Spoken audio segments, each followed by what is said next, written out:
berkaitan dengan bulan purnama, otomatis bintangnya nggak kelihatan.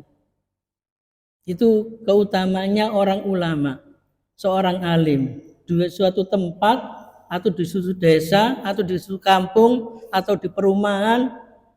Di situ kalau ada orang alim, otomatis daerah situ itu akan makmur.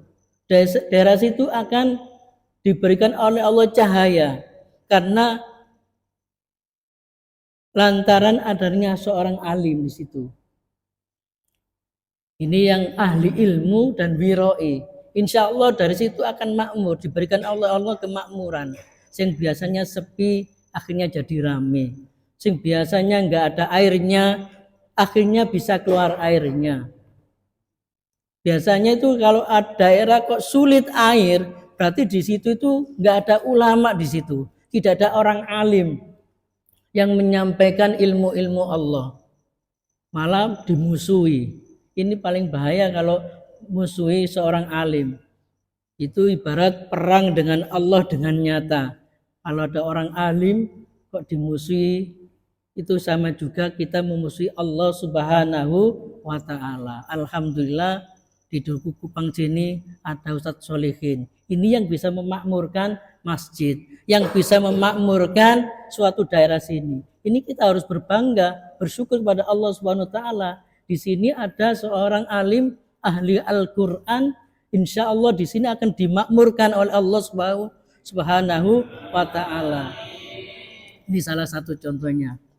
Hadirin yang dimuliakan oleh Allah Subhanahu wa ta'ala, Rasulullah SAW mengatakan, wa qala sallallahu alaihi wasallam, man intaqala yata'allamu ilman ghufira lahu qabla ayyah tua. Rasulullah SAW mengatakan, barang siapa yang belajar ilmu dari satu tempat ke tempat lain, itu diampuni oleh Allah Subhanahu wa ta'ala semua dosa-dosanya sebelum melangkah, sebelum menuju tempat ilmu itu. Kalau kita niatnya ke masjid ini untuk mencari ilmu, untuk ingin mengetahui tentang ilmu-ilmu syariat Rasulullah SAW, langkah kita satu demi langkah-langkah kita, ini dosa-dosa diampuni oleh Allah Subhanahu wa ta'ala. Walaupun sebelumnya kita itu punya dosa kepada Allah itu banyak. Kalau kita ingin menjadi diampuni oleh Allah Subhanahu wa ta'ala, maka kita harus sering-sering mendatangi majelis ilmu. Harus sering-sering mendatangi majelis tentang membahas tentang ilmu syariat Rasulullah sallallahu alaihi wasallam.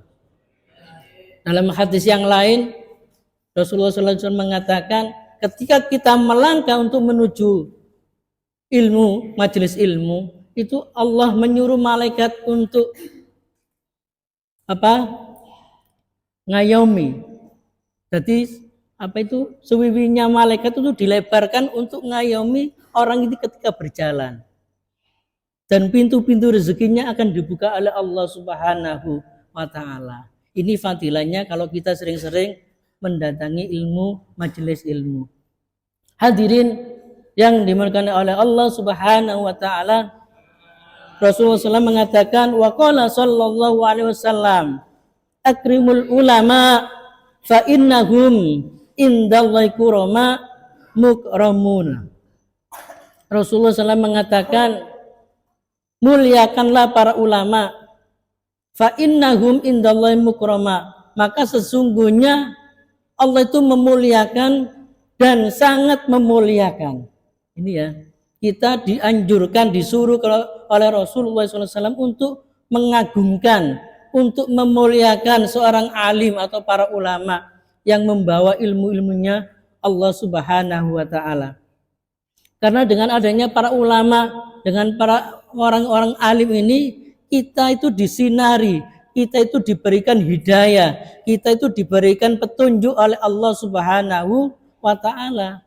Maka ketika kita berjumpa dengan para ulama, para alim, kita harus senang hati kita itu. Jangan sampai membencinya. Harus kita muliakan. Kalau di dalam kitab Ta'lim Muta'alim, kita harus bisa memuliakan para guru kita. Tempatnya kita siapkan, makanannya kita siapkan. Kalau kita menyiapkan semuanya, insya Allah kita akan diberikan oleh Allah Subhanahu wa Ta'ala apapun yang kita berikan. Dalam hadis qudsi mengatakan ahdumuki, yaitu orang yang sungguh-sungguh memuliakan orang mulia, maka Allah akan memuliakan orang tersebut.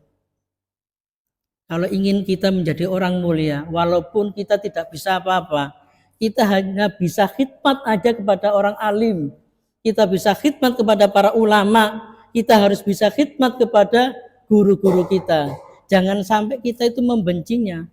Apalagi ketika kita disampaikan ilmu-ilmunya Allah kepada kita, kita melengos, nggak mau. Oh, paling itu gitu aja. Paling apapun disampaikan paling biasa aja. Jangan melihat biasanya. Apapun yang disampaikan harus kita perhatikan. Kalau kita bisa laksanakan, ya kita laksanakan. Kalau belum bisa kita laksanakan, tidak apa-apa. Minimal kita tahu. Memang kita kemampuan kita itu tidak sama. Ada yang super, ada yang biasa, ada yang tertatih-tatih dalam memahami suatu ilmu.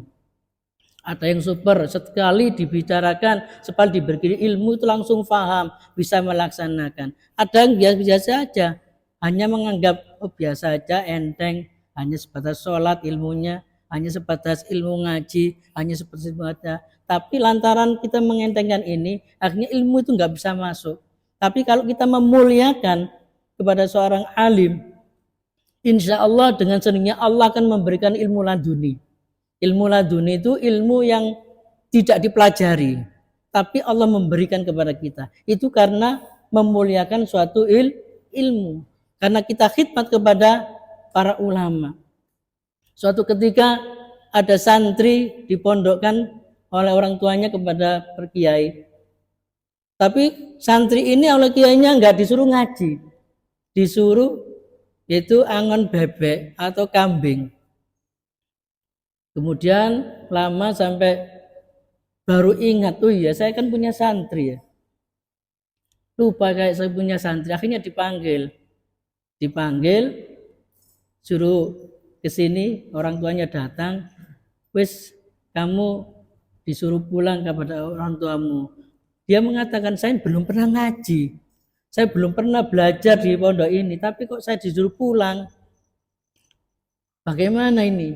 Kemudian Allah memberikan kemuliaan kepada santri ini, ngantuk tidur. Setelah tidur, ternyata dalam tidurnya itu diajar oleh yainya itu belajar selama 30 tahun.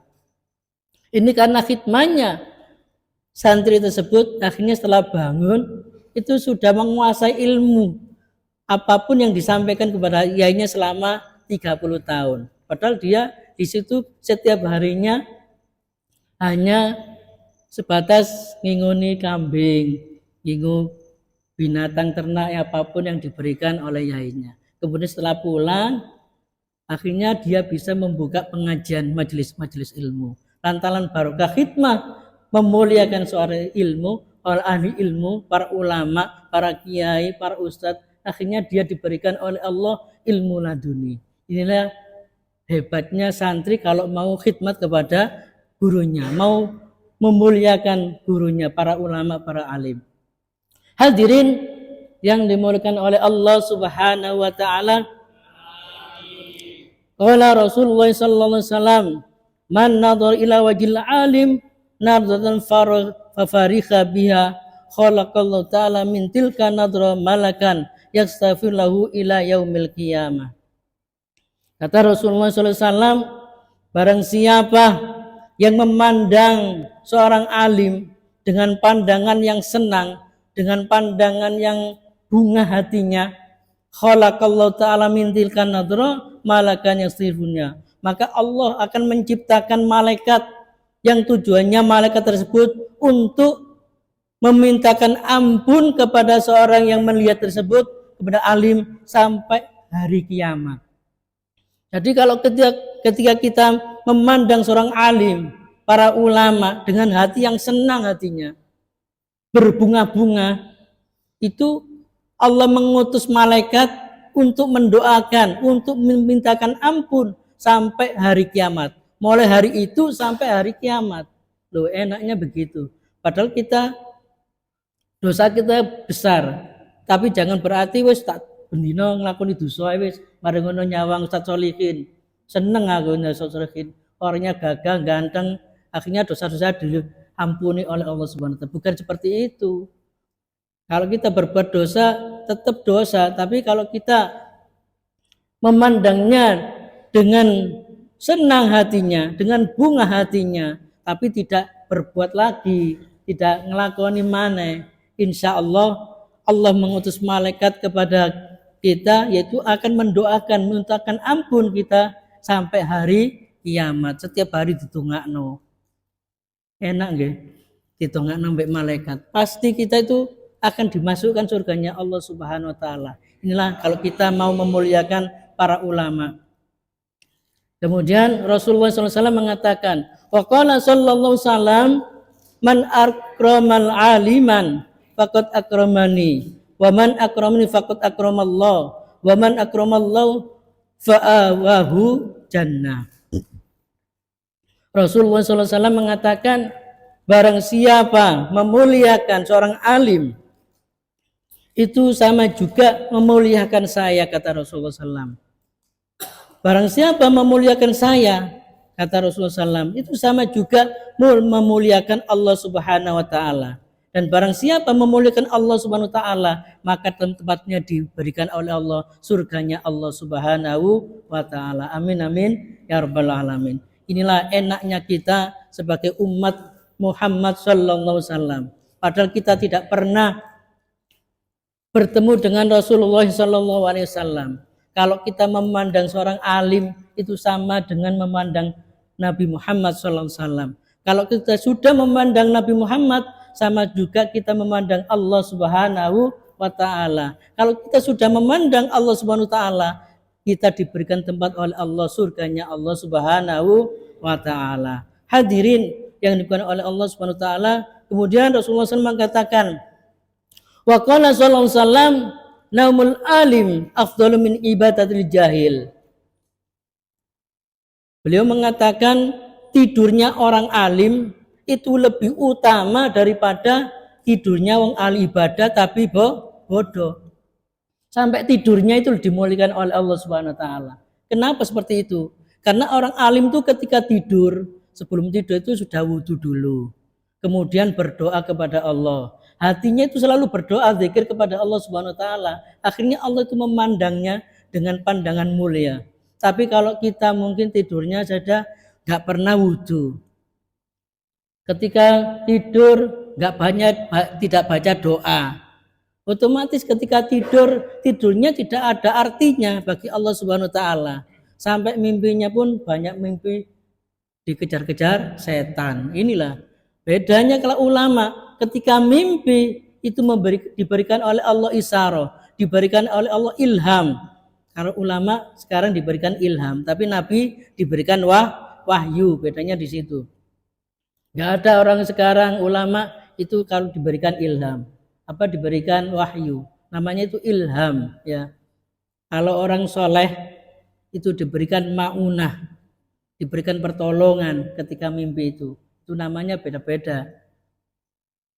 Enaknya jadi orang alim itu gitu, dipandang oleh Allah lebih utama daripada orang yang ahli ibadah tapi bodoh.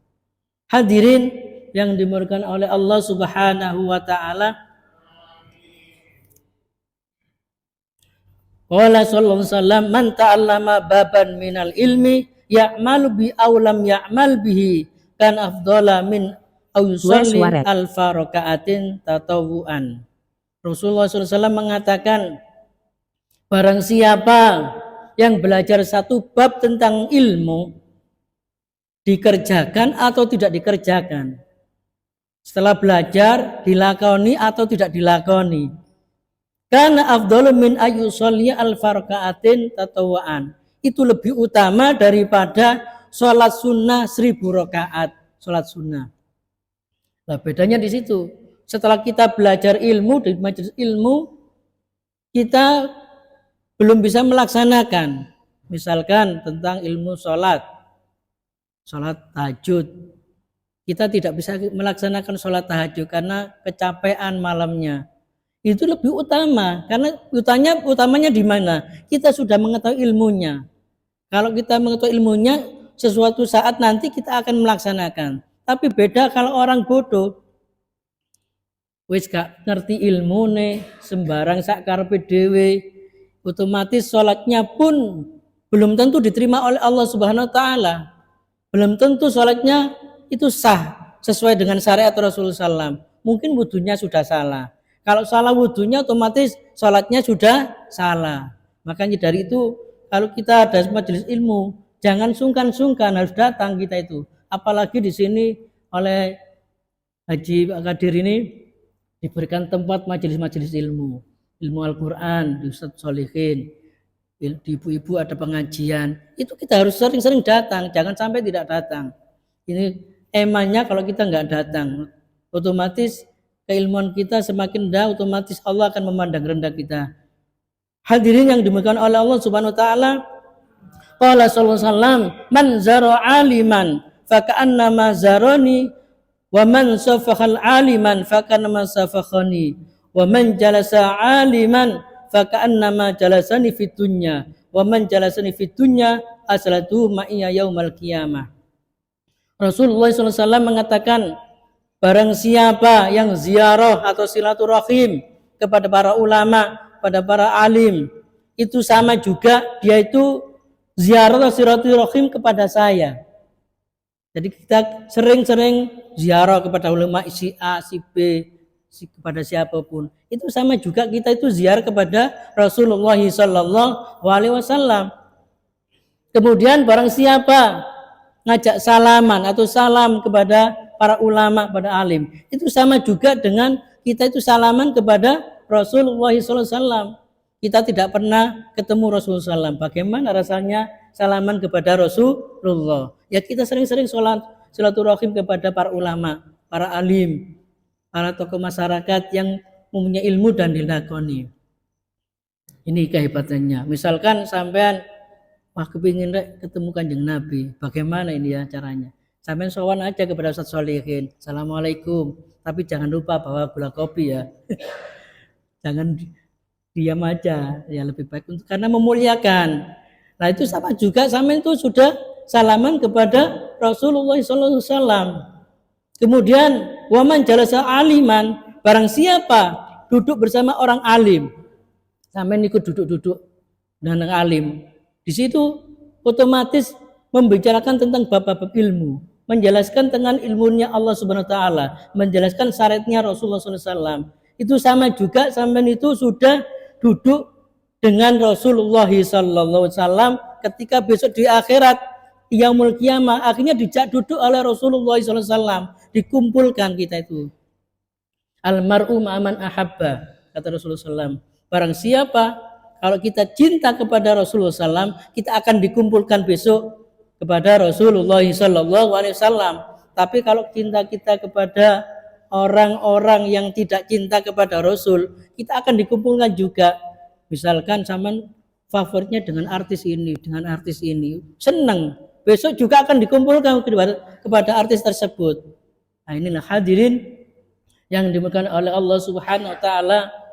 Sedikit yang saya sampaikan ini mudah-mudahan membawa manfaat bagi kita semua dan kita bisa memuliakan para ulama, para alim, yaitu sebagai pewaris Rasulullah SAW. Kapan lagi kita bisa bertemu Rasulullah SAW kalau kita tidak bertemu dengan para ulama, para alim, para yang membawa ilmu-ilmunya Allah. Mudah-mudahan kita semua barokahnya ngaji ini bisa kita sampai Mekah dan Madinah dan semua dosa-dosa kita diampuni oleh Allah Subhanahu wa taala. Mudah-mudahan dengan barokahnya ngaji ini rezeki pintu-pintu kita dibuka oleh Allah Subhanahu wa taala dan diberikan oleh Allah keturunan saleh salihah. Amin amin ya rabbal alamin. Ihdinas siratal mustaqim. Assalamualaikum warahmatullahi wabarakatuh.